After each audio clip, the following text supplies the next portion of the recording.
Go ahead, just give us your initial thoughts from the Bemidji series where you lost on Friday and then the offense beat up on Saturday. Yeah, it was a good series for us, and obviously we would have liked to win both, but it was a good series from the standpoint that I thought we played really well both nights. Obviously a little bit better on Saturday, but I thought we played really well on Friday too and just didn't cash in on our chances. For the weekend, we gave up 4 even strength goals. So that's not terrible. We did give up empty netter, a 4-on-4, and a shorthanded.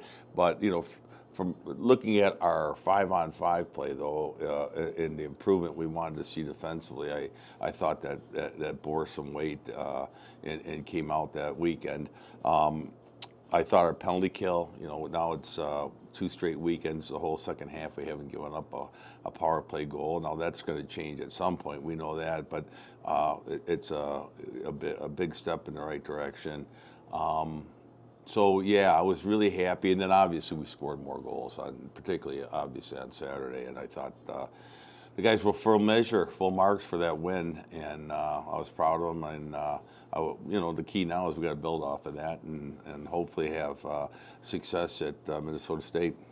What do you think was the key for the change that allowed the guys to put some more pucks in the back of the net, and what can you guys do to take that forward going into this series against the Mavericks? Well, it really wasn't much that we changed. It's just the pucks went in. I thought we had so many good looks on Friday night, and you've got to give Scholl, the goaltender, a lot of credit. He made some really good saves. There was one on Emerson that I still don't know how he made the save. It was a great save. He was out of the, I can't remember if we're on the power play or not, but Emerson got the rebound right in front, and out of nowhere, Scholl's stick just comes flying in and saves the goal. So I don't know that we did a whole lot more. I think what we try to tell the guys, though, is to be patient in terms of just keep playing good defense. Don't try to go out there and do it all by yourself, because that's when it ends up in the back of our net. It was more encouraging after the Friday night game than discouraging. It was more like, hey, these are the things we did right. Here's a few mistakes we made. But let's make sure we don't, let's roll out the same game plan tonight and see what happens, and good things happen for us. Talk about the trip you got this weekend, a team you've seen twice already this year in Minnesota State, and then also the last time you were at their place. I know it's a season ago, but you did take both of those games as well.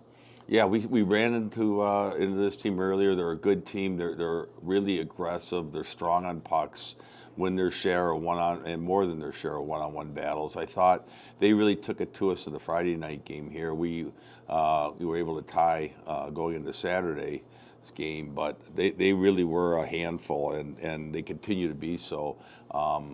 Last weekend they had a win and a tie.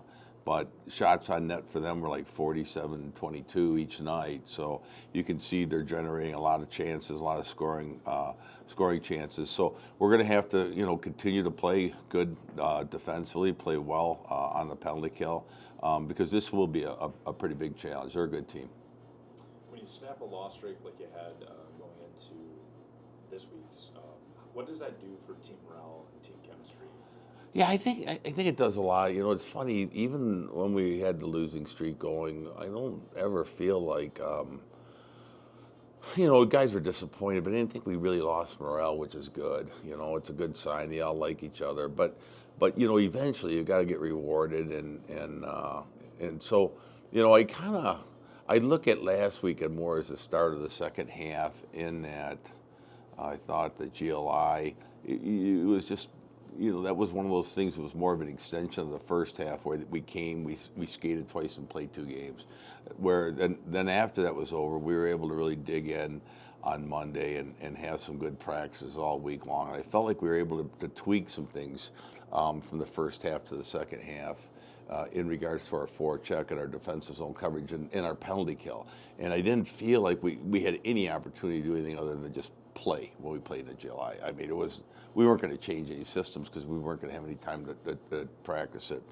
But so I think from a morale standpoint, it did do a lot getting that win. In terms of not that the guys were despondent before, but in terms of hey, we can win the games if we play the way we're capable of playing. Going into Mankato, as you were saying, they're a tough, aggressive team. What are your keys to victory? What do you have to do to come out with 4 points this weekend? Yeah, I think we've got to make sure that we're obviously the whole defensive zone I've been talking about. We've got to be, and they're really good in the offensive zone. They're big, they're strong, they're powerful. They're a real handful when you've got the puck in your end. We want to get some early quick exits out of our zone. We don't want to get bogged down in there because they are so big and strong. So we want to be clean on our breakouts, and then I think. It's always special teams is a key, and this will be no different. We scored a nice power play goal. I think it was our 5th goal on Saturday, Schleppe out front. That was a really nice goal. So we'll need to continue to get a goal a game, hopefully on the power play, and be stingy on the penalty kill.